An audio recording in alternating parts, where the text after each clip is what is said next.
नमस्कार दोस्तों, मैं अनिकेत साहू स्वागत करता हूं आपका आपके अपने चैनल एनालिसिस स्टडी में। आज की वीडियो में हम KVS PRT के 2018 में आए EVS पार्ट को सॉल्व करने वाले हैं और हमारी आगे की वीडियोस जो EVS प्रैक्टिस को लेके होंगी और जो कोर्स को लेके होंगी वह इसी पर बेस होंगी जो आज की वीडियो में हम क्वेश्चन करेंगे। मतलब इस प्रैक्टिस से आप समझेंगे कि क्वेश्चंस का लेवल कितना रहता है और कहाँ कहाँ से क्वेश्चंस पूछे जा सकते हैं। तो यहाँ हमारा पहला क्वेश्चन है, उष्णकटिबंध निम्नलिखित में से किन अक्षांशों के बीच होता है। तो आपको जो ऑप्शंस दिख रहे हैं इनमें से हमारा जो आंसर सही है वह है पहला 23 सही 1/2 डिग्री उत्तरी अक्षांश से 23 सही 1/2 डिग्री दक्षिणी अक्षांश। जैसा कि आप जानते हैं कि हमारी पृथ्वी को उत्तरी और दक्षिणी गोलार्धों में बांटा गया है जिसका विभाजन भूमध्य रेखा के द्वारा होता है। यहाँ पे 23.5 डिग्री उत्तरी अक्षांश में कर्क रेखा पाई जाती है और 23.5 डिग्री दक्षिणी अक्षांश में मकर रेखा पाई जाती है। इन दोनों अक्षांशों के बीच ही उष्णकटिबंध पाया जाता है। और यदि हम एक्स्ट्रा बात करें तो 23.5 डिग्री उत्तरी अक्षांश में ऊपर की ओर और 23.5 डिग्री दक्षिणी अक्षांश में नीचे की ओर 66.5 डिग्री तक शीतोष्ण कटिबंध पाया जाता है और 66.5 डिग्री उत्तरी अक्षांश या दक्षिणी अक्षांश से 90 डिग्री तक उत्तरी और दक्षिणी अक्षांश तक शीत कटिबंध पाया जाता है, जैसा कि यहाँ आप चित्र में भी देख पा रहे होंगे। हमारा नेक्स्ट क्वेश्चन है, भारत की जनगणना के अनुसार 2001 से 2011 के बीच निम्नलिखित प्रतिशतों में से कौन दशकीय जनसंख्या वृद्धि दर दर्शाती है। तो यहाँ पे ऑप्शंस में हमारा जो आंसर है वह है सेकेंड नंबर का 17.64। यहाँ आपको मैं बता दूं कि 2001 से 2011 के बीच भारत की दशकीय वृद्धि दर जो थी वो 17.7% या फिर हम बोल सकते हैं कि 16.64% थी। हमारा नेक्स्ट क्वेश्चन है, 2011 जनगणना के अनुसार निम्नलिखित अंकों में से भारत के जनसंख्या घनत्व को कौन दर्शाता है। तो जो हमारे ऑप्शंस हैं जैसे कि आपने देखा 328, 375, 382, 430। तो यहाँ पे हमारा जो आंसर है वह है थर्ड वाला 382 व्यक्ति प्रति वर्ग किलोमीटर में हमारे यहाँ पाए जाते हैं। और जो सर्वाधिक जनसंख्या घनत्व है वह है किसी स्टेट में माने तो है बिहार का, जो है 11,1106 व्यक्ति प्रति वर्ग किलोमीटर। और जो न्यूनतम है वह है अरुणाचल प्रदेश का, जो है 17 व्यक्ति प्रति वर्ग किलोमीटर। हमारा नेक्स्ट क्वेश्चन है, अगर 1 डिग्री के अंतराल पर अक्षांश रेखाओं को खींचा या चिन्हित किया जाए तो उत्तरी गोलार्ध में उनकी कुल कितनी संख्या होगी। तो यहाँ पे उत्तरी अक्षांश के बारे में पूछा गया है। तो जैसा कि आप जानते हैं कि हर 1 डिग्री पर 90 डिग्री तक हर एक अक्षांश रेखा होती है, तो इसी कारण हमारे उत्तरी गोलार्ध के लिए बस पूछा गया है। तो यहाँ पे जो आंसर हमारा सेकेंड नंबर 90 हो जाएगा। और हमारा नेक्स्ट क्वेश्चन है, निम्नलिखित दिए गए प्रतिशतों में से कौन सा वायुमंडल में पाए जाने वाले नाइट्रोजन गैस के लिए सही है। तो हमारा जो आंसर है वह है यहाँ पे थर्ड नंबर 78%, जो आपको पता भी है। और यहाँ पे अदर बात करें तो ऑक्सीजन 21%, आर्गन भी होती है 0.93% और कार्बन डाइऑक्साइड भी होती है 0.04%। हमारा नेक्स्ट क्वेश्चन है, भारत की जनगणना 2011 के अनुसार भारत की नगरीय जनसंख्या के लिए निम्नलिखित प्रतिशतों में से कौन सही है। तो जो हमारे ऑप्शंस हैं उनमें से जो हमारा सही है वो है थर्ड नंबर 30.20%। यहाँ मैं आपको बता दूं कि जो हमारी ग्रामीण जनसंख्या प्रतिशत है वह है 68.8% और नगरीय जनसंख्या प्रतिशत 31.2% है। हमारा नेक्स्ट क्वेश्चन है, समुदाय की भूमि को क्या कहते हैं। तो यहाँ पे जो हमारा आंसर है वो पहला ही होगा, सार्वजनिक संपत्ति संसाधन। मैं यहाँ पे आपको बता दूं कि वैसे संसाधन जो गांव या शहर के समुदाय अर्थात सभी व्यक्तियों के लिए उपलब्ध हों सामुदायिक स्वामित्व के संसाधन कहलाते हैं। हमारा नेक्स्ट क्वेश्चन है, निम्नलिखित में से कौन सा कथन सही है। तो जैसे यहाँ पे पहला लिखा है, राजतंत्र में राजा के पास शासन करने के लिए पूर्ण शक्ति होती है, जो कि बिल्कुल सही आंसर है। हम और भी पढ़ लेते हैं कि जैसे सेकंड है, राजतंत्र में राजा के निर्णय पर प्रजा प्रश्न कर सकती है। तो यहाँ पे प्रश्न नहीं किया जा सकता, राजतंत्र में जो राजा की आज्ञा होती है वही मानी जाती है। थर्ड यहाँ पे लिखा है, लोकतंत्र में राजा के पास शासन करने के लिए पूर्ण शक्ति होती है। तो यहाँ पे लोकतंत्र में राजा होता ही नहीं है, यहाँ जनता मत से अपना प्रतिनिधि चुना जाता है। नेक्स्ट है हमारा, लोकतंत्र में प्रतिनिधियों के चुनाव की प्रक्रिया में प्रजा भाग नहीं लेती। तो लोकतंत्र में वैसे प्रजा ही भाग लेती है। तो आपके जो ए नीचे के तीनों ऑप्शंस हैं ये गलत हो जाएंगे। हमारा नेक्स्ट क्वेश्चन है, निम्नलिखित में से किसे भारत का मानक देशांतर के रूप में जाना जाता है। तो यहाँ पे हमारा आंसर जो होगा राइट होगा सेकंड, 82.5 डिग्री पूर्व को।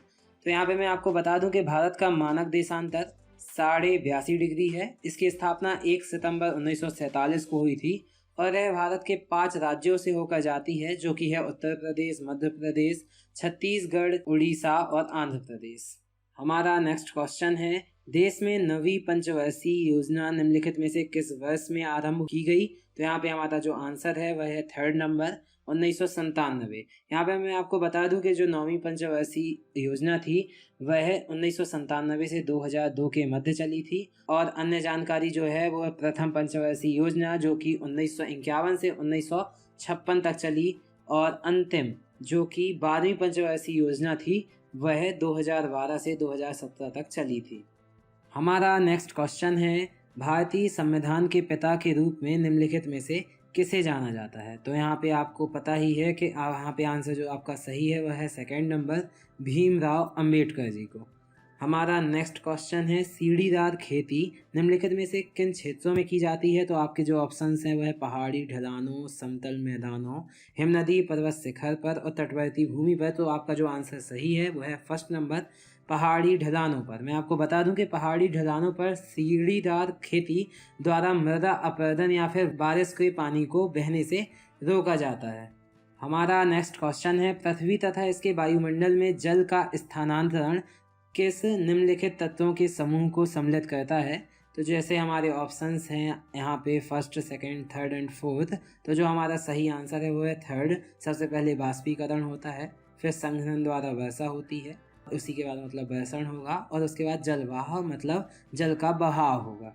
हमारा नेक्स्ट क्वेश्चन है, जब 20 डिग्री पूर्वी देशांतर पर स्थानीय समय सुबह के 10 बजे हैं मतलब 10 AM, तब 80 डिग्री पूर्वी देशांतर का स्थानीय समय क्या होगा। तो जैसा कि आप जानते हैं कि हर 1 डिग्री देशांतर चलने पर 4 मिनट का समय बढ़ता है। तो जैसे कि हम यहाँ पे 20 से 80 मतलब 60 डिग्री देशांतर चलेंगे तो 60 गुणे 4 बराबर 240 मिनट का समय बढ़ेगा। मतलब 240 मिनट को हम यदि 60 से डिवाइड करेंगे तो 4 आवर का समय बढ़ेगा। तो 10 AM से यह 2 PM तक चला जाएगा, इसलिए हमारा जो थर्ड आंसर है वह सही होगा। हमारा नेक्स्ट क्वेश्चन है, निम्नलिखित प्रक्रमों में से हार्ट्स एंड ग्रेवन किसके द्वारा बनाए जाते हैं। तो हमारा जो आंसर है वह है, यहाँ मैं आपको बता दूं कि भ्रंश मतलब जब गड्ढे बन जाते हैं पृथ्वी के वलन के कारण, तो जो ऊपर की ओर गड्ढे उठे हुए होते हैं उसको हार्स्ट, और जो नीचे धंसते हुए गड्ढे होते हैं उनको ग्रेवन बोला जाता है। हमारा नेक्स्ट क्वेश्चन है, सार्वजनिक स्वास्थ्य सेवा तंत्र निम्नलिखित में से कौन सी एजेंसी चलाती है। तो जैसे कि आपके ऑप्शंस हैं निजी चिकित्सा संस्थान, सार्वजनिक एजेंसी, गैर सरकारी संगठन, व्यवसायी चिकित्सक। तो यहाँ पे हमारा आंसर जो होगा वो होगा सेकंड नंबर, सार्वजनिक एजेंसी। यहाँ पे मैं आपको बता दूं कि सामुदायिक स्वास्थ्य कर्मचारी, पारंपरिक उपचारक, स्वास्थ्य केंद्र या तथा अस्पताल, इन सभी को एक साथ स्वास्थ्य सेवा तंत्र कहा जाता है। हमारा नेक्स्ट क्वेश्चन है, ग्राम सभा के सचिव का चुनाव या फिर नियुक्ति किसके द्वारा होती है। तो हमारे जो ऑप्शंस हैं वो है ग्राम सभा के सदस्यों द्वारा, ग्राम वार्ड के सदस्यों द्वारा, ग्राम पंचायत के सदस्यों द्वारा और सरकार द्वारा नियुक्ति। तो यहाँ पे मैं आपको बता दूं कि हमारा आंसर जो है वो फोर्थ सही होगा, सरकार द्वारा नियुक्ति।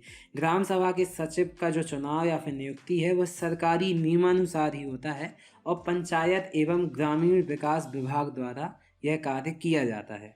हमारा नेक्स्ट क्वेश्चन है, 2011 की जनगणना के अनुसार निम्नलिखित लिंग अनुपातों में से भारत के लिए कौन सही है। तो यहाँ पे जो आपको ऑप्शंस दिख रहे हैं वह है 910 स्त्रियों पर 1000 पुरुष, 920 स्त्रियाँ, 940 स्त्रियाँ और 980 स्त्रियाँ। तो मैं आपको बता दूं कि देश में जो लिंगानुपात था वो था 243 स्त्रियाँ प्रति 1000 पुरुष। तो यहाँ पे 943 के आसपास आपको 940 स्त्रियाँ दिख रहा है, इसलिए थर्ड आंसर आपका सही होगा। यहाँ पे मैं आपको बता दूं कि जो सर्वाधिक लिंगानुपात है वह केरल में है 1084, और जो न्यूनतम है वह है हरियाणा में 879। आपका जो नेक्स्ट क्वेश्चन है वह है, दिल्ली और कन्याकुमारी के बीच नई रेलगाड़ी आरंभ करने के लिए निम्नलिखित सरकारी संस्थानों से किसके पास अधिकार होता है? तो यहाँ पे जो ऑप्शंस हैं आपके पास स्थानीय सरकार, राज्य सरकार, केंद्र सरकार, गैर सरकारी संगठन।